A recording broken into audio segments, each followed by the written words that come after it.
Senhoras e senhores, sejam mais uma vez muito bem-vindos a este canal. O tema de hoje é Partnership. O que é isso? Funciona para a minha empresa? Quais são os cuidados que eu preciso ter ao instituí-los? E para que tipo de empresa que faz sentido? E principalmente, eu preciso ter um nível de governança muito amadurecido para manter ele dentro da minha organização? É só para empresa pequena? Não é? Então, é sobre isso que nós vamos falar. Basicamente, esse anglicismo, essa palavra em inglês, ela nos remete a uma ideia de poder utilizar instrumentos jurídicos e negociais para poder trazer pessoas que até então não são sócios da minha empresa, colaboradores e terceiros, dentro de uma estrutura pré-definida, para que essas pessoas possam, depois de um determinado tempo e eventualmente, se cumpridas algumas condições, passar a fazer parte do quadro societário da minha empresa. Então, é um formato ou um modo de adquirir novos sócios, digamos assim.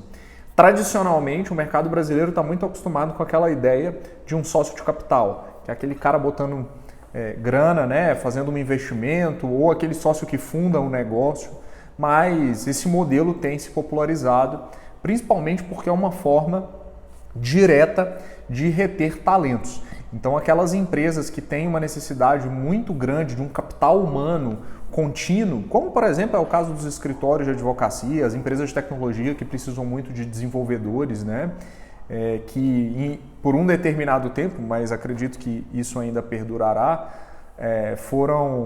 valiam preço de ouro. Então a empresa não tendo capacidade de manter aquela determinada pessoa simplesmente pelo salário, pelo dinheiro que ela pagava, ela cria esses outros mecanismos para poder beneficiar aquela pessoa e, de fato, esses mecanismos também mudam muito a mentalidade daquele colaborador ou daquele terceiro, que passa a ter cabeça ou potencialmente cabeça de dor.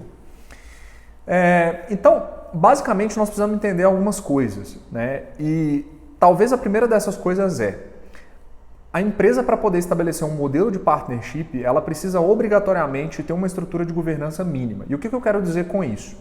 Grande parte das empresas constituídas no Brasil tem como documento societário exclusivamente o contrato social. Então a empresa tem lá um contador de confiança, que na maioria das vezes, até por desconhecimento do próprio empresário, cria um contrato social super padronizado, super simples, justamente para poder abrir a empresa. E esse é o único documento societário que regula todas as transigências e todas as tratativas societárias dentro daquela empresa. Vocês sabem muito melhor do que eu que isso costuma dar errado, porque um sócio, quando quer sair ou quer vender uma parte da empresa, costuma ter problemas de limite, quando você tem 2, 3 sócios, todos se veem donos de tudo e querem cada um sobrepor as funções do outro sócio, enfim. Relação societária de forma geral e principalmente de pequenas e médias empresas é muito conturbada.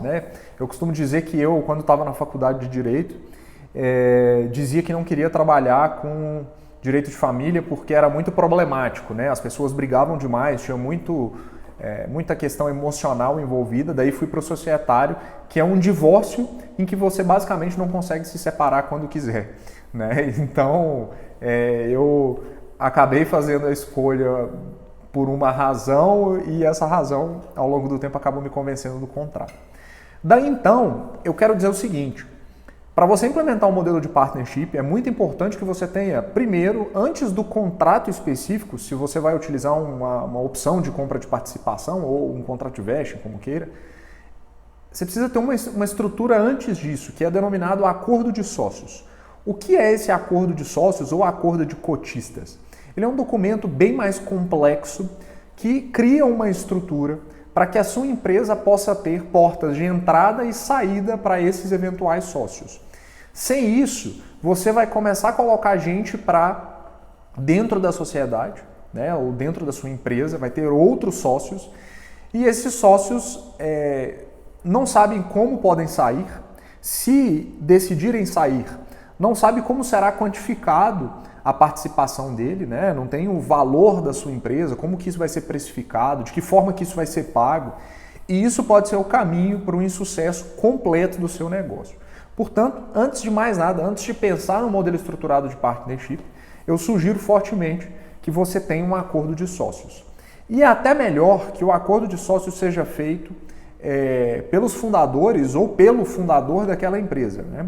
Quando você cria um acordo de sócios, mesmo que seja um sócio único, quando você cria uma estrutura, um guia, digamos assim, você já tem um modelo pré-definido para aquelas pessoas que virão.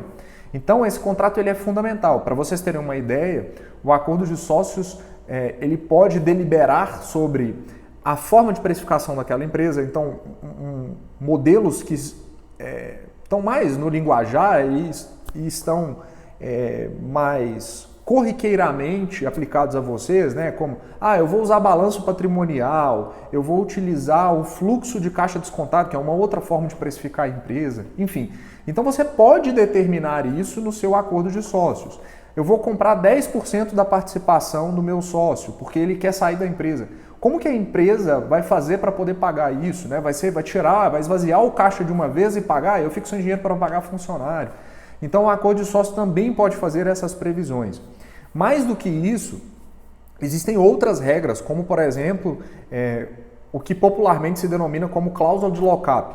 Então, tudo bem, você quer virar meu sócio, a gente vai fazer um modelo aqui, mas a partir do momento que você entra no contrato social e você adere ao acordo de sócios, você precisa, por um determinado tempo, ficar na sociedade. Então pode ser que esse lock-up seja de 5 anos, 3 anos, aí vocês vão decidir e precisa fazer sentido para o seu negócio. Falando especificamente de escritórios de advocacia, né, para mim é um contrassenso muito grande, porque os escritórios de advocacia, de forma geral, não têm modelos societários de partnership. E é curioso, porque Casa de Ferreira, Espeto de Pau, talvez o escritório de advocacia seja um modelo de negócio, né, em que a presença do capital humano ao longo do tempo é imprescindível. Afinal de contas, os serviços que são vendidos por um escritório são preponderantemente intelectuais. E, portanto, existe muita razão no modelo de negócio como a advocacia que as pessoas fiquem por muito tempo na sociedade, né? E os escritórios geralmente não têm isso. E aí quando eu digo que os escritórios não têm, eu estou falando dos escritórios médios e pequenos, né? E talvez seja essa uma via de crescimento. Se você olhar para os 10, 15, 20 maiores escritórios do Brasil, você vai ver que todos eles têm muitos sócios, 100 sócios, 120 sócios. E talvez esse seja um modelo muito importante para a estrutura de crescimento de uma sociedade como essa. Eu entendo todas as peculiaridades e as dificuldades, mas indiscutivelmente esse é um ótimo caminho.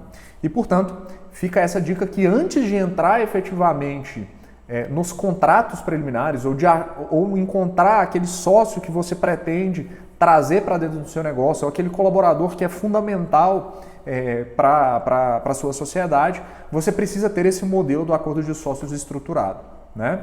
Você pode utilizar outros instrumentos jurídicos, né, se não quiser fazer um acordo de sócio. Existe, principalmente para as companhias mais maduras, que se chama plano de opção de compra de participação ou stock options, alguma coisa nesse sentido, né? Existem várias nomenclaturas utilizadas, traduzidas ou não, mas o ideal é que você percorra esse caminho. Procure um profissional para poder fazer um acordo de sócios e posteriormente comece a tratar especificamente, aí sim, desses documentos que são particulares, que são individualizados. Então pense que o acordo de sócios é um documento macro e que esses contratos, né, de opção de compra de participação são contratos micros, são contratos individualizados. Eu não acho que modelo de partnership faz sentido para todas as empresas, principalmente empresas que atuam em modelos tradicionais de negócio, empresas familiares e que não tem um DNA muito grande de retenção de pessoas. Se você pega uma empresa que tem uma troca muito grande de funcionários, né, que tem, de novo, utilizando o anglicismo que eu odeio, mas só para poder entrar nos termos da moda, né, um turnover muito grande, ou seja, entra e sai muita gente ali, não faz sentido que aqueles colaboradores estrategicamente façam parte do seu quadro societário. De fato, os seus sócios precisam ser muito bem pensados, afinal de contas, participação societária é algo que é irrepetível. E o que eu quero dizer com isso, né?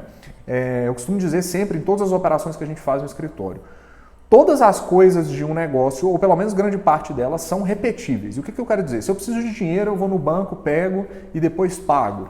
Se eu preciso trocar de advogado, eu vou no mercado e contrato. Se eu preciso, se eu tenho um diretor de tecnologia e não funciona, eu vou lá e troco.